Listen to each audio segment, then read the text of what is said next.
Գյուրջան Կասկադ, ցանկացած համեմատություն մեր օգտին է։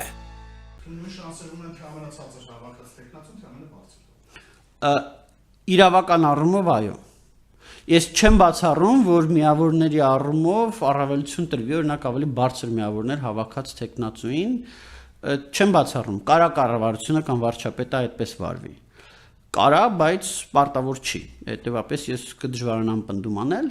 Ինչ վերաբերվում է միավորներին, եթե իմ հիշողությունս չի դավաճանում, ամենաբարձր միավորները ստացել էր Արթուր Նահապետյանը,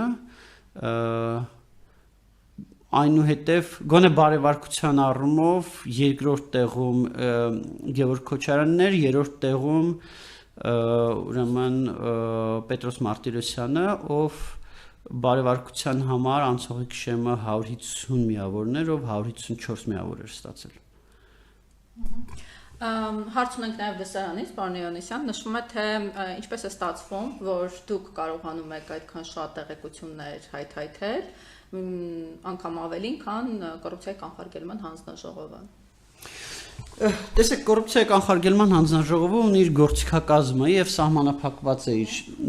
գործիքակազմով, ինչպես գիտեք, սահմանադրության 6-րդ հոդվածի համաձայն պետական մարմինները կարող են իրականացնել միայն այնպիսի գործառույթներ, որոնց համար պատվիրակված են համապատասխան պատվիրակված են օրենքով կամ այլ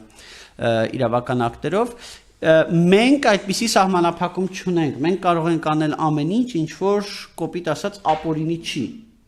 Եվ այս առումով իհարկե մեր ձեռքերը ավելի բաց են։ Կոռուպցիայի կանխարգելման հանձնաժողովը չի կարող գիշերը գնալ եւ նայել, այլ X տեխնացուի ավտոկայանատեղիում կա մեքենա կանգնած, թե չկա մեքենա կանգնած։ Իսկ Y տեխնացուն, որ մեքենան օգտագործում է, այդ մեքենայի վրա ձմեռային անվադողեր են, թե ձմեռային անվադողեր չեն, հա, օրինակի համար եմ ասում։ Կան շատ բաներ, որոնք մենք կարող ենք անել, բայց կոռուպցիայի կանխարգելման հանձնաժողովը չի կարող անել, որտեղ իրանք դրա գործիքակազմը չունեն, իրանք դրա լիազորությունները չունեն։ Սա մի կողմից, ընդ որում նաև օրինակ հարազատների, ընկերների մասով շատ բաներ վերհանելու առումով կրկին կոռուպցիայի կանխարգելման հանձնաժողովը սահմանափակված է։ Օրինակ պարոն Բատիկյանի որդու կողմից 7 անգամ երթևեկության կանոնների խախտման ներողություն առանց վարորդական վկայական մեքենա վարելու մասով դա մենք ենք հայտնաբերել, ոչ թե ԿԿՀ-ն, ուղղակի որտեվ ԿԿՀ-ն այդպիսի գործառույթ չունի, ԿԿՀ-ն պետք է հայտնաբերի տվյալ անձի կատարած իրավախախտումները։ ԿԿՀ-ն հայտնաբերել էր, որ տվյալ անձը ներկայացրել է, որ 2 իրավախախտում ունի տարվա ընթացքում, այնինչ ունի 29, բայց մենք նաև հայտնաբերել ենք, որ իր որդին էլ ունի եւս 7 ուրեմն 7 դեպք, որ առանց վարորդական վկայականի է վարել։ Սկզբունքային է հենց տեխնացուի խախտումները կամ ինչ-որ բաներ, թե նաև ընտանիքի համար։ Գիտեք, ստեղ ամեն ինչ։ Գիտեք, ստեղ ամեն ինչ, իհարկե, եւ դրա համար օրինակ իմ բազմաթիվ հարցեր դրա հետ կապված վերաբերվում էին հենց պարոն Բատիկյանի մասնակցությանը այդ խախտումներին։ Արդյոք ինքը տեղյակ է եղել, որ որդին իրեն պատկանող մեքենայով երթևեկության կանոնների խախտումներ է անում, առանց վարորդական վարում իր պատկանող մեքենան, հա։ Հիմա եթե ես ձեզ տամ իմ մեքենան, որ վարեք, ձեզ տամ ընտանիքիս անդամին տամ, հա։ Լավ, եթե ընտանիքիս անդամի դեպքում բնականաբար գիտեմ ով վարորդական ունի, ով վարորդական չունի, բայց լավ մի անգամ տամ առանց վարորդական տուգանվի, երկրորդ անգամ տամ առանց վարորդական, դա նշանակում է, որ ես այդ պահվածքը խրախուսում եմ, ես այդ պահվածքի հետ օքեյ եմ, որ իմ մեքենան տալիս եմ, ասում եմ, հա, քշի որդիս, ոչինչ որ վարորդական չունես, քշի։ Սա մեկ եւ երկրորդը եկեք մի բան էլ հասկանանք, էլի։ Ինչպիսին կլինի հանրության վերաբերմունքը հակակոռուպցիոն կոմիտեին, եթե հանրությունը տեսնի, որ հակակոռուպցիոն կոմիտեի նախագահի որդին պարբերաբար առանց վարորդական վկայականի մեքենա է վարում։ Հանրությունը այդ հակակոռուպցիոն կոմիտեին լուրջ չի վերաբերվի։ Հանրությունը այդ հակակոռուպցիոն երեք շատ տեխնացուների, բոլոր տեխնացուներն այդ հարցը տալիս էինք, թե ինչպես անել, որ հանրության եւ իրավապահների հարաբերությունները ավելի զարգանան, հանրությունն իրավապահներին ավելի շատ վստահի եւ շատ կարեւոր է որ հակակոռուպցիոն կոմիտեի նախագահն այնպիսի անձ լինի, որը չի վանի հանրությանը, որի պահվածքը, որի նույնիսկ իրանց անկախ հանգամանքները, հա, որդու պահվածքը, նույնիսկ եթե իրանց ամբողջությամբ անկախ է, միևնույն է հանրային պատկերացումների վրա ազդելու է։ Պարոն Հովհաննիսյան, քիչ առաջ մեդիա կենտրոնում ժողովրդավարության վերաբերյալ քննարկում էր եւ ընդգծվեց այն հանգամանքը, որ կառավարությունը ավելի շատ հակված է իրեն լոյալ անձանց, հա, նշանակել եւ ոչ թե գնահատել պրոֆեսիոնալիզմը։ Այս պարագայում, երբ տարբեր, այսպես գնահատականներ կան, հա, դուք նշեցիք բարեվարկությունը, անձնական փորձը, մասնագիտական, հա, ձեր կարծիքով ինչ երաշխիք, որ գործընթացի վրա կրկին այդ նույն մեխանիզմը ազդեցություն չի ունենա, հա, չի գնահատվի այդ լոյալությունը եւ ոչ թե մասնագիտական ընտրություն։ Գիտեք, այս հարցը մի քիչ պատմություն ունի եւ այս հարցը քննարկելիս մենք չենք կարող մոռանալ 2021 թվականի իրադարձությունները, երբ որ շատ սուբյեկտներ, որոնք օրենքի սահմանադրության եւ իրենց բնույթի իմաստով պետք է անկախ լինեին, բայց իրենց անկախ չպահեցին եւ դուրս եկան իշխանության դեմ։ Եվ այդ պահից իշխանությունը եկավ այն եզրահանգման, որը ես անձամբ չեմ կիսում, բայց իրանք դրանից հետո եկան այն եզրահանգման, որ պետք է այն մարմինները, որոնք որ պետք է չեզոք լինեն, որոնք որ պետք է անկախ լինեն, ավելի լավ է լինեն լոյալ իշխանությանը, քան թե լինեն լոյալ, օրինակ, չգիտեմ, ընդդիմությանը, հա, կամ նախկին իշխանությանը։ Բայց այստեղ ես պետք է ասեմ, որ իմ մոտեցումն այն է, որ կարելի է ունենալ մարմիններ եւ ինստիտուտներ, որոնք որևիցե մեկին լոյալ չեն, որոնք իրենց գործն են անում, որոնք իրենց